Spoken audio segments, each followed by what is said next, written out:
कुमार। सुना विश्वकर्मा बाबा हो जल्दी दुआरा पर आया हो ड्राइवर हमारो बनाबो किस्मत जल्दी चमकाबो सुना विश्वकर्मा बाबा हो जल्दी दुआरा पर आया हो ड्राइवर हमारो बनाबो किस्मत जल्दी चमकाबो आटा चौकी वाला मशीन दाना रहेला 2 कट्ठा जमीन दाना ट्रैक्टर एगो कीन दाना हो रहेला 2 कट्ठा जमीन दाना ट्रैक्टर एगो कीन दाना हो। प्रेजेंट बाय न्यू धुन official. Recording by SR Studio, Ludhiana।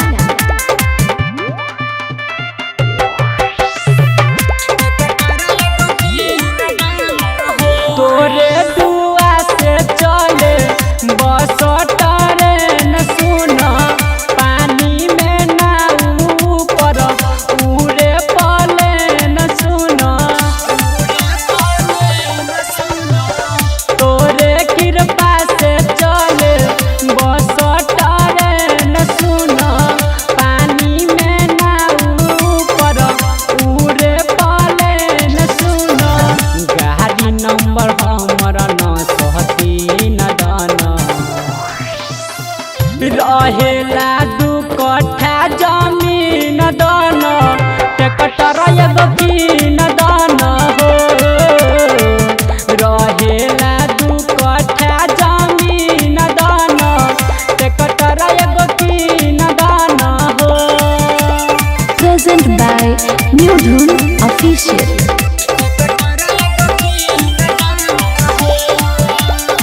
Music by Manoj Kumar।